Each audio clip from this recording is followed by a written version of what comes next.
السلام عليكم ورحمة الله تعالى وبركاته. ولكن شافعي كرتي سوق اليوتيوب channel ka daawanayso waa Shaafici Kurti fadlan haday tahay markuu wareyso subscribe na sar si aad mid noqoto asxaabteena hore u sheegay kaliya maanta iyo muuqaal cusub maanta muuqaalkeenu waa vlog waxaan maanta isugu talagalay ama isku xilqaamay in asxaabteyda ay daawanayso mar walba ay ugu xiran iyo kuwa nagu xirnaa doonaba aan soo sameeyo vloggaas oo noqon doona adiga iska cunto ka karis iska baashaal sidoo kale YouTube maxaa la dhihi jiray gym iyo waxyaalo noocaas ah oo iska tagi doona insha Allah marka waxaan rajay doonaa inaad ku caajisi doono muuqaalkeenana haddii aad ka heshay barnaamijyadeena sidoo kale la share garay asxaabtaada aad mahadsantiin soo marka maxaa suugaysiin la soo raaca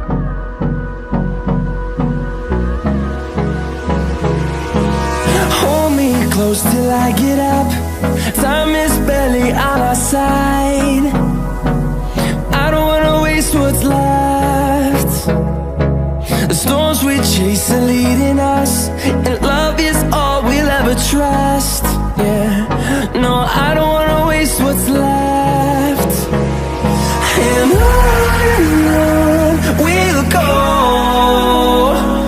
through the wastelands, through the highways, till my shadow turns to sun rays. And on we'll go, through the wastelands, through the highways. And on wake up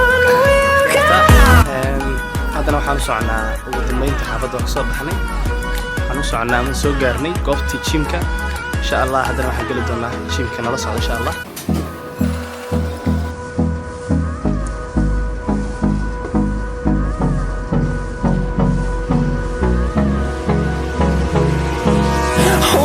close till I get up.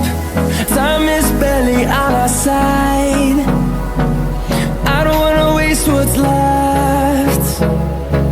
The storms we chase are leading us, and love is all we'll ever trust. Yeah, no, I don't wanna waste what's left. And on we'll go,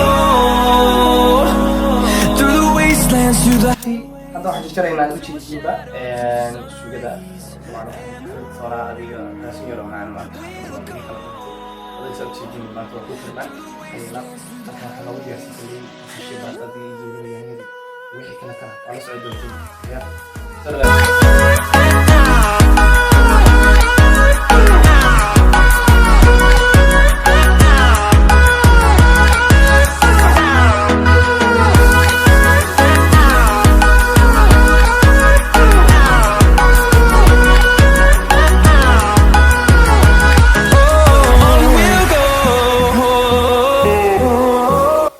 مسكينكي ugu dambeynteena barnaamijkii waan soo gabagabeynay dabcan vlog yara qurxoonaa daawateen maanta haday tahay gymka haday tahay cunto karin haday jimicsi tahay haday tahay warwareeg waxaan filayaa inaad soo wada bogateen muuqaalkii quruxda badnaa oo daawateen maanta muuqaalkeena hadda intaan ku soo egyahay intaan ku soo gabagabeynayna waxaan filayaa inaad ka boga doontiin intaan kulmayna muuqaalkan iyo muuqaalka xiga waxaan kaga tagaynaa assalaamu calaykum waraxmatullaahi tacaala wa barakaatuh.